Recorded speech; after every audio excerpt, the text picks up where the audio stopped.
2014 से पहले जब आप विपक्ष में थे, तब जब पेट्रोल, डीजल, तमाम अन्य एलपीजी, सीएनजी के दाम बढ़ते थे, आप सड़क पर उतर आते थे, सरकार से ही पूछा जाता था क्यों लगातार दाम बढ़ रहे हैं। अब आपसे यही सवाल पूछा जा रहा है, तब जो आप कर रहे थे वो चमत्कार था, अब जो हो रहा है उसको लेकर हाहाकार अगर मच रहा है तो वो गलत क्यों है? देखिए नेहा जी, बड़ी संजीदगी से आपकी बातों का जवाब दूंगा। पहली बात तो ये कि जब आप कंपेयर करती हैं 2014 या उससे पहले की बातें और हालात को और आज के हालात को, तो शायद आपको भी जानकारी होगी और पूरी दुनिया को जानकारी है कि हम एक महामारी से लड़ रहे हैं और एक पूरे 100 साल में जो है इस तरह की सेंचुरी में इस तरह के हालात जो है पहली बार आए हैं और असाधारण समय जिसको बोलते हैं अनप्रेसिडेंटेड टाइम से हम डील कर रहे हैं, जहां पर आमदनी सरकार की बहुत कम हो गई थी।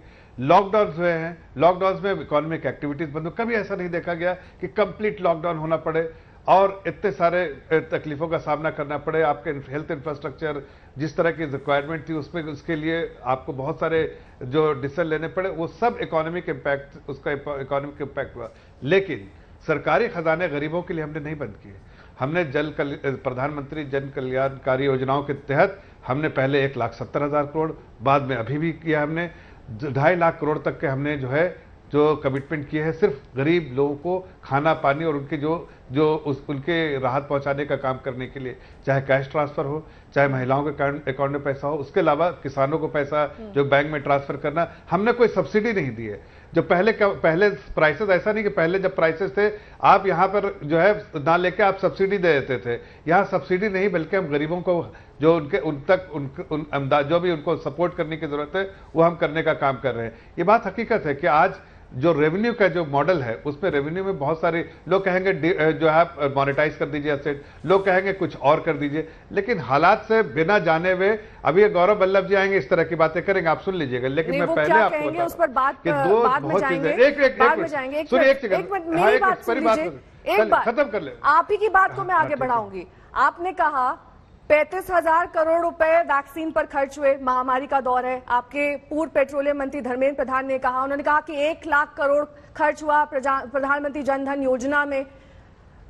आम आदमी की जेब से ही पैसा निकालकर आम आदमी में डिस्ट्रीब्यूट करना, ये मानना कि बेरोजगारी दर बढ़ रही है, लोगों की आय कम हो रही है, जिस तरीके से बेतहाशा पेट्रोल डीजल की कीमतें बढ़ रही हैं उससे ट्रांसपोर्ट कॉस्ट बढ़ रही है। जाहिर तौर पर आप ये भी जानते होंगे इसी से जो रोजमर्रा की चीजों के दाम है वो बढ़ते हैं, इसी से एफएमसीजी प्रोडक्ट्स बढ़ते हैं, इसी से इन्फ्लेशन बढ़ता है। इसका क्या जवाब है सैयद जी?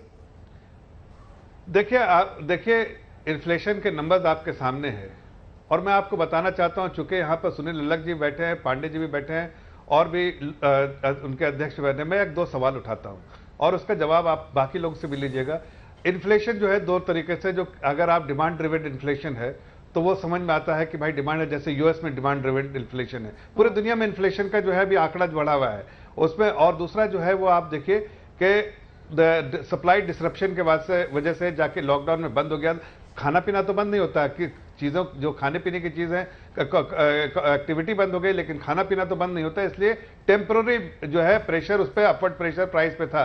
लेकिन अगर आप आंकड़े के साथ देखिए WPI वो जो है आपको 12% है और CPI जो है 6.2%, मतलब 6 जो भी परसेंट है 6.34% जो भी है। लेकिन अगर आप 2013 में जाइए वापस, जहां जब वाकई महंगाई बढ़ी थी, इसे समझ में आता महंगाई नहीं बढ़ी है और मैं अभी 3-4 आंकड़े और आपको दे रहे हैं, तो 2013 में जाइए तो आपको समझ में आएगा कि 2013 में WPI जो है वो 3% था, CPI जो है डबल डिजिट में था। What does that indicate? उस वक्त जो है डिमांड ड्रिवन इन्फ्लेशन था, पहली बात। दूसरी बात, अगर आप पिछले साल का देखिए, अगर FY21 का देखिए, जो फिस्कल 21 का, तो आपको 1.3% था जो है WPI। अभी चूंकि कमोडिटीज प्राइस बढ़ गए हैं तो 11.5% है। और लेकिन अगर आप उसी पीरियड का देखिए FY21 एंड लास्ट 2 मंथ का देखिए तो आपको दिखेगा कि इन्फ्लेशन 5.6.4 है। की बात करने लगे हैं, लेकिन आप मुझे बता रहे हैं कि आंकड़े जो हैं वो बयां कर रहे हैं कि किस तरीके से। एक मिनट पूरी बात खत्म कर दे तो आपको समझ में आएगा मैं क्या बोल रहा हूं। तो इतना देर में पूरी बात खत्म कर देता, लेकिन देखिए मैं कह रहा हूं कि जो अगर लास्ट 2 मंथ्स का देखिए तो यही CPI इंडेक्स जो है वो मतलब जो खुदरा जो रिटेल जो है उसका जो है 3.7% लास्ट 2 मंथ्स का।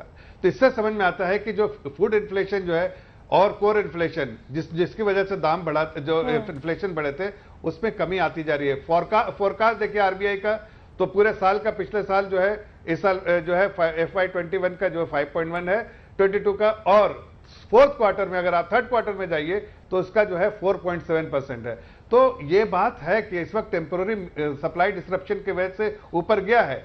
और ये भी बता रहा हूं आपको लास्ट में पेट्रोल और डीजल के प्राइस पे कि टेम्पोररी ऊपर बढ़ा है, लेकिन उसी तरह से जब बाकी रेवेन्यू सरकार के पास आने लगेंगे, बाकी जगह से रेवेन्यू सब सेटल हो जाएगा, लॉकडाउन हर स्टेट में खुल जाएगा, पूरी तौर से इकोनॉमिक एक्टिविटी शुरू हो जाएगी, तो ये प्राइसेस भी नीचे आएंगे और राहत भी उतनी दी जाएगी। ग्लोबल मार्केट में आप देखिए तो ब्रेंट के जो प्राइस है वो 48% बढ़े हैं इस साल में, तो जाहिर है शब्दों में हम ये समझे, आप सैयद जफर इस्लाम साहब ये कह रहे हैं कि जब सब कुछ ठीक हो जाएगा, ये सब कुछ टेम्पररी है, वापस लौट आएगा अपनी यथास्थिति में जो कि कोरोना से पहले थी। 3 डिजिट जो फिगर है इस वक्त पेट्रोल डीजल की जो हालत है वो डबल डिजिट पर पहुंच जाएगी। आप ये आज मानते हैं वो डबल डिजिट पर पहुंच जाएगी, कम हो जाएंगे, बिल्कुल पहुंच जाएगी।